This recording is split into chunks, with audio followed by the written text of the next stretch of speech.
magandang buhay po sa ating lahat. Kumusta na kayong lahat ngayon?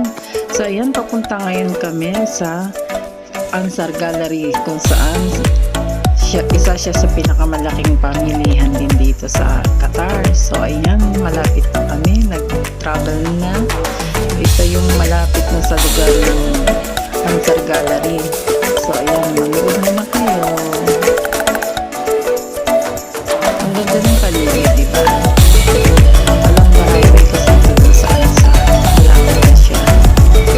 Ang ganda yung location niya.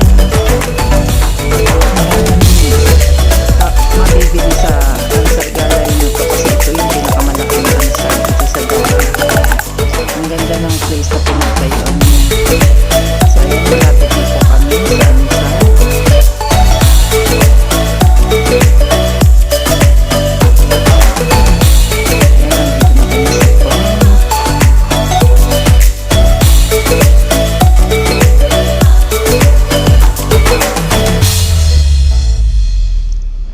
So ayan, magwi-window shopping lang naman po kami. Titingin kami ng ilaw.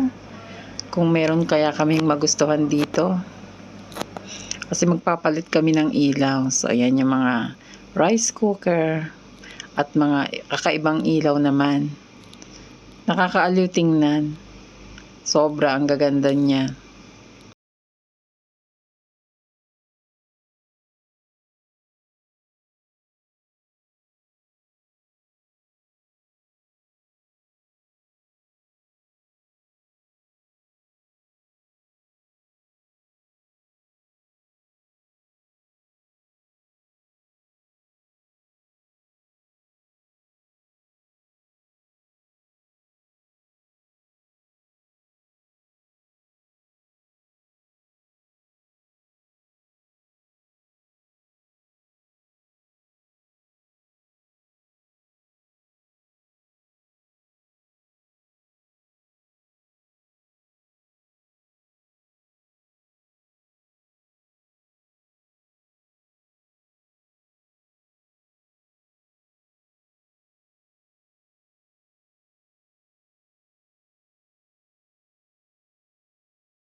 siya, nakakarating ako sa ibang Ansar Gallery, sa mga maliliit na mall lang, hindi doon sa pinakamalaki niya na bago na tinayo.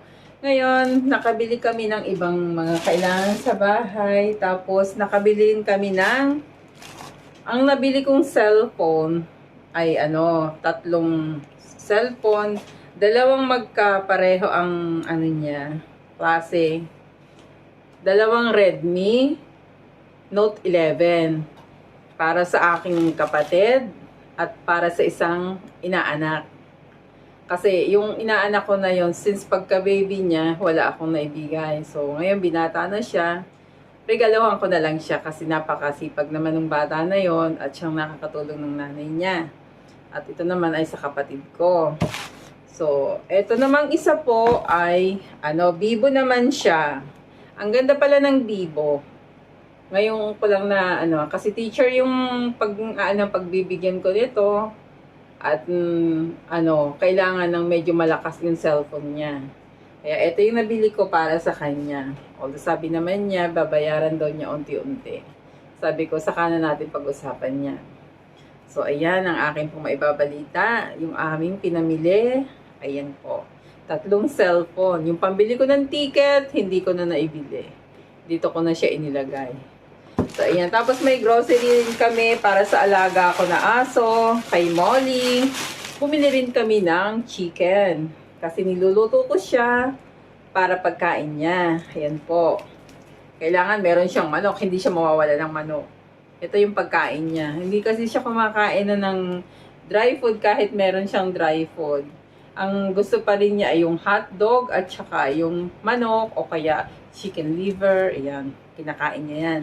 Social, di ba? Sa atin, ulam na to. At pang-almusal. Tapos, may nabili rin kami ibang klase na, yung kutkutin. Sinong mahilig dyan ito? Yan. Pagka halimbawang tigil, nanonood ng TV, o kaya nagpapahinga ka, ayan, pwede itong makain. Kutkutin. Ayan yung aming pinamili. Tapos, bumili na rin. Nakakita kasi ako ng Spanish bread sa Ansar. Susubukan ko yung kanilang tinapay. Yan. Spanish bread naman siya. Tapos, mayroon din silang pandesal na yan, violet. So, masusubukan ko kung yung tinapay ba nila ay masarap. First time ko kasing pumunta doon, kaya namili na rin kami ng konting grocery namin na kailangan dito sa bahay. Tapos, ano ba yung nabili namin? Ayun lang. Saka bigas. Yun, namili rin kami ng bigas. So, yun po ang aking maibabalita ngayong araw. Sa unboxing po ako. So, yung mga cellphone na binili ko, medyo mabigat-bigat sa bulsa, pero okay lang. Basta mahal mo yung pagbibigyan mo. Walang mahal. Diba? So, ayan, dito na po muna yung aking, video. So, shoutout sa lahat ng aking mga kaibigan dyan, sa mga subscriber ko. So, maraming salamat po sa inyong mga pagsuporta. At, dito na lang po muna ako. See you later, guys.